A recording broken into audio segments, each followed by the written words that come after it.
welcome to the Masters Advisors Financial Foundations webinar series, where we cover a broad range of financial topics, including cash flow management, investments, taxes, and risk management. Today, we're going to talk about risk management.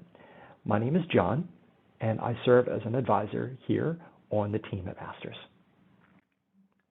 So we talk about risk management. There's a few different things we're going to cover today. The first one is life insurance.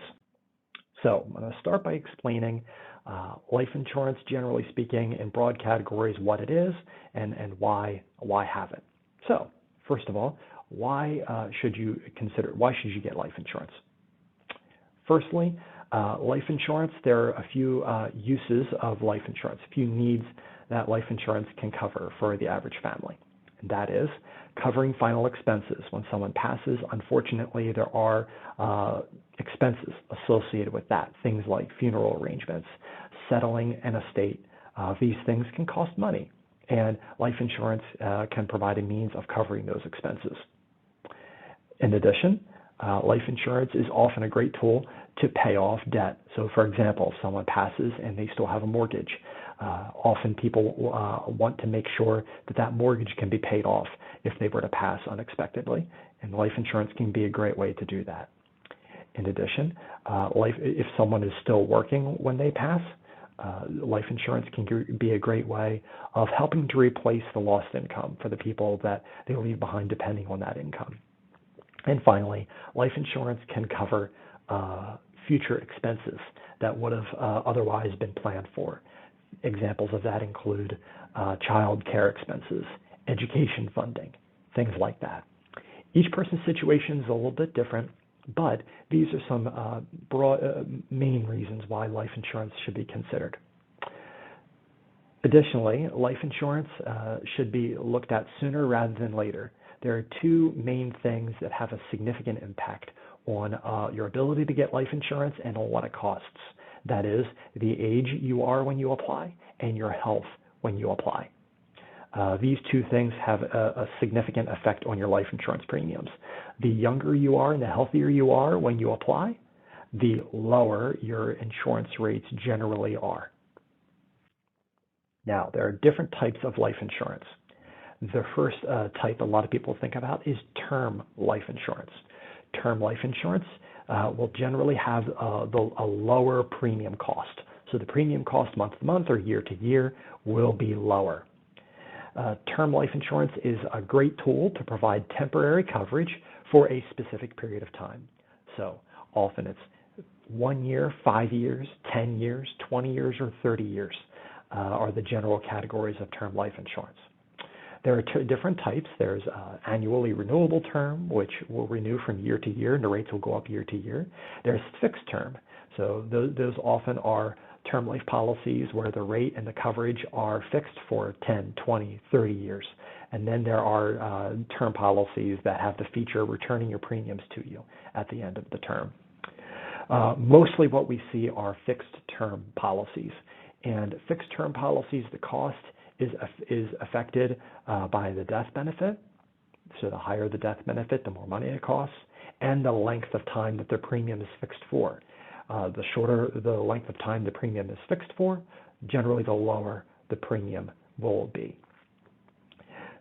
When it comes to life insurance, be very aware of accidental death and dismemberment policies. These are not life insurance. If it looks like term, but these accidental death policies are generally significantly more restricted in what they will pay for. So you want to be very aware of those policies, and we recommend staying away from them in most cases. There is another category of life insurance called permanent life insurance. Permanent life insurance has a much higher premium cost than term life insurance for the same death benefit. Permanent life insurance, the coverage is intended to last someone's entire lifetime, and some policies will accumulate cash value. Now, I want to talk about our viewpoint corporately on life insurance. So, our viewpoint on life insurance, we recommend that you take a needs-based approach. What that means is look at why you're carrying life insurance, what your needs are, and then find the ideal policy design to fit those needs. Needs that are temporary in nature are generally best suited to being fulfilled by temporary coverage.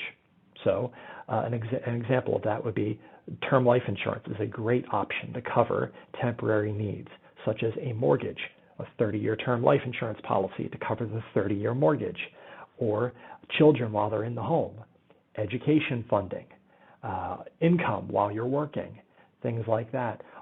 Those needs are term life insurance is a great way to fit those needs, because you can buy the less expensive term life insurance policy and save that difference in premium that you would have spent on the permanent policy. You can save and invest that for the future. Permanent life insurance policies, their value are generally limited to very unique circumstances. There are a couple of different types of permanent life insurance policies. The names, each company kind of has their own name that they assign to it, but generally there's whole life, universal life, and variable permanent life insurance policies. Big thing here is if you're talking with an insurance person and you have questions, don't hesitate to reach out to our team, and we could tell you what type of policy that person is looking to sell you. Now, again, when it comes to life insurance, you want to keep in mind the cost and the benefit. So, generally speaking, the average person needs more life insurance than they think they do, for all the reasons I just mentioned. Term life insurance can cover most folks' life insurance needs at a significant cost savings. That results in more cash flow being freed up for other goals versus being committed to a very high permanent life insurance premium. The next thing we'll talk about is disability insurance. So, disability insurance. Disability insurance is intended to help provide income if the insured is unable to work because of an illness or an injury. When determining how much disability insurance you need to carry, you want to look at what your spending needs are. You want to make sure you have enough disability insurance to provide for your spending needs and your savings goals, and don't forget about the potential eligibility for Social Security disability benefits. I do want to make another important point here. In our cash flow seminar, we talked about the importance of an emergency fund. I'm going to talk about that again here. One of the uses of an emergency fund is to help cover a short-term condition where you're unable to work and you lose your income for a few weeks. The average disability policy carries a waiting period. Some are a few days to a week, some are a few months. So an appropriately funded emergency fund will be very, very necessary for an unexpected injury where you're unable to work and you lose an income. There are different types of disability insurance I want to inform you about. There are short-term disability policies and there are long-term disability policies. Short-term disability policies carry a shorter waiting period known as an elimination period. Some of them are a few days to a week. However, it will generally stop paying benefits after about 6 months. These are lower cost policies and they can be paired with a long-term disability policy for more thorough coverage. A long-term disability policy will generally have a longer elimination period, 30 days, 60 days, 90 days, or longer. However, they also have generally much longer benefit periods, some as long as age 67. Long-term disability policies are typically a higher cost, but there is definitely a more severe impact to someone's financial situation for not having this type of coverage.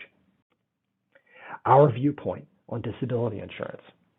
We recommend, generally speaking, avoiding short-term disability policies in favor of an emergency fund. Once you have a fully funded emergency fund, generally speaking, short-term disability insurance becomes less beneficial. However, we do recommend that everyone have an appropriate long-term disability policy. The impact to your and your family's financial situation will be severe if you do not have an appropriately funded long-term disability plan. The coverage should protect against the most severe possibility. There are some disability policies that may pay benefits for 2, 3, 4, 5 years. But generally speaking, if you're eligible, you want to generally get the longest benefit period you're eligible for because you want to plan for the most severe possibility of you being unable to work for the rest of your life. You want to lock in pricing as early as possible. Your age and your health when you apply will have an impact on these premiums. And some policies do have future purchase options, which will allow you in regular intervals the option to increase your coverage to keep pace with wage growth throughout your life. Be aware with long-term disability insurance, these premiums are higher than you think they are. But the reason for that is because the likelihood of someone filing a claim is much higher. As a result, the impact for not having coverage is severe. And despite the cost, we do strongly recommend that everyone have an appropriately funded long-term disability policy. The next section on risk management is on estate planning. A few different areas of estate planning. First important point is whether you know it or not, you have an estate plan. You've either drawn one up yourself or the state that you reside in has one for you. If you pass away without a will, your state will have laws that dictate who gets what of the assets that you leave behind. These laws are likely different than what you wish, than what you want to occur. So we recommend that everyone work with a qualified attorney to draw up their legal documents. There are 3 main legal documents that comprise an estate plan for most people. First one is a will. A will is a document typically drawn up by a qualified attorney that specifies your wishes on a couple of different areas. The first one is you get to say who gets what of the things that you leave behind. You also get to name the person that is in charge of handling your final affairs. That's known as an executor. If you have minor children that you leave behind, you have the option of you have the ability to name a guardian. That will be important to do. Finally, there are if you have people that are inheriting money and you'd like to have a say as to when and how they have access to the money you're leaving them, you'll generally want to consider having trust provisions, and the will that you draw up will often have some things that you can specify in there for that. The second document is related to power of attorney. There is a general power of attorney for financial affairs and other sorts of decision making that needs to happen. And that is where the power of attorney, you get to name the person that you want to make decisions on your behalf if you are incapacitated and unable to make decisions for yourself. You name the person that gets to make those decisions for you. There is also a separate document called a healthcare power of attorney. It's as similar as the general power of attorney, but the healthcare power of attorney is specific to healthcare decisions. You get to name a person or persons that you want to have a say as to your healthcare decisions if you are incapacitated and unable to make those decisions for yourself.